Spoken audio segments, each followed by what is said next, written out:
The price that good men pay for not being interested in politics is that they are governed by their inferiors.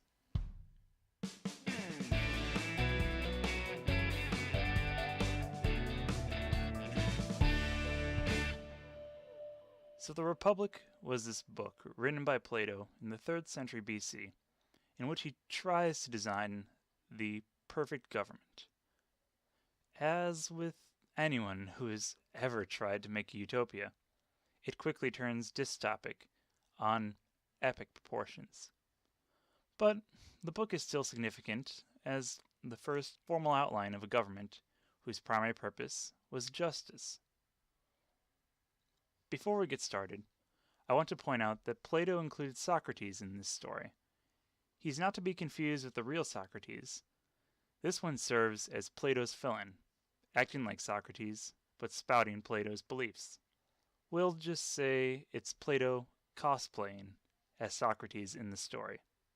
The story begins as a conversation amongst a bunch of old guys in a room together. They talk about normal stuff like, hey, how's the wife and kids? How's old age treating you? Etc.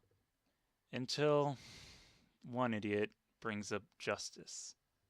Plato, in Socrates' costume, does the normal Socrates thing and starts interrogating every single one of the other men on their definition of justice, and makes the entire conversation from then on forward about justice. Even when some people leave and new ones join in, while a festival is going on outside, he still keeps the conversation about justice for the rest of the book. After some time debating, they arrive at the conclusion that nice guys finish last.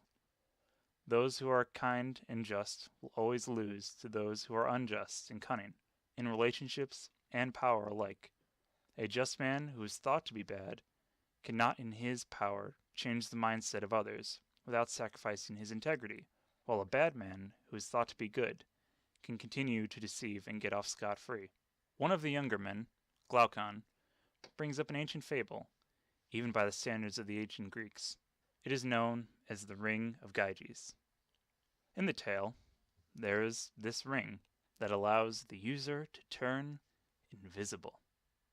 If this reminds you of a certain one ring to rule them all, it should, for Tolkien intended for his tale to echo themes of this, amongst many others. More on Tolkien later.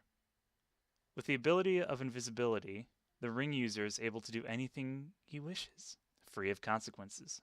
Without the accountability for his actions, he swiftly sneaks into the king's palace, seduces his wife, and kills the king, taking power for himself.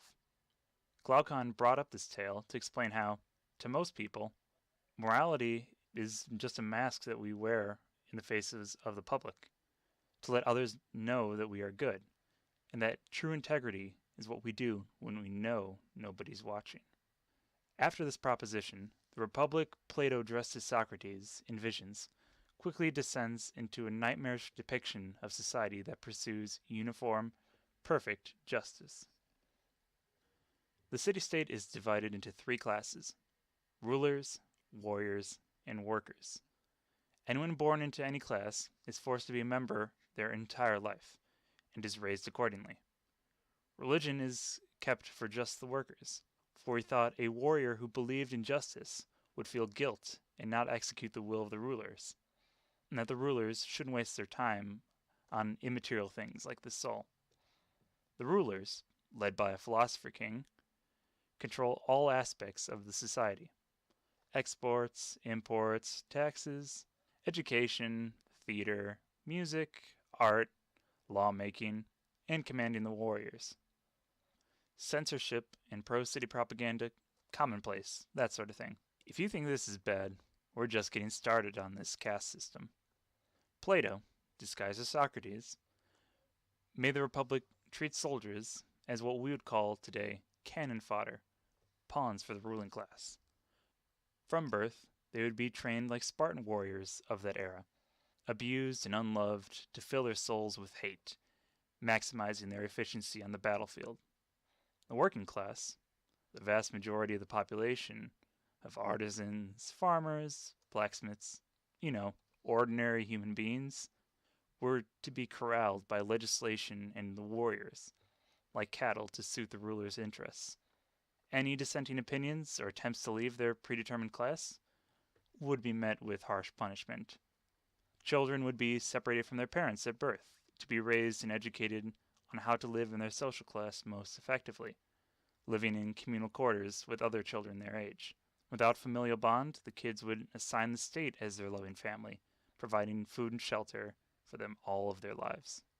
If this sounds a lot like the societies envisioned in The Giver or Brave New World, well, it should, because Lois Lowry and Aldous Huxley had every intention of making their utopias mirror the Republic. More on them another time. If you feel like Plato is a bit too tyrannical and hostile towards democracy, may I remind you that his favorite teacher, Socrates, died due to mob mentality in Athens. He then believed direct democracy was the most unjust of any form of government, even more than a dictatorship. In the United States, we like to picture our founding fathers, like Washington, Jefferson, and Hamilton, as being enlightened for being well read in the classics. We feel as though having a government designed after the ancient wise men, like Plato, makes us better in some way. Though, as you see, Plato's ideal republic is more akin to that of a self-justifying dictatorship than the city on a hill democratic republic the founders said was inspired by ancient Greece. But then again, the founding fathers did own slaves, were misogynistic towards women, and were aristocratic landowners themselves, forming a government that best suited them. The republic they founded could have been intentionally flawed to benefit them, the ruling class. Or maybe I'm just thinking a bit too much about this. Next week, we'll talk about Plato's student, Aristotle, and how he invented formal logic, tutored Alexander the Great, started the scientific method, and was a sexist bigot. If you enjoyed this video, please like, subscribe, leave a comment below, or share this with friends. See you in the next video.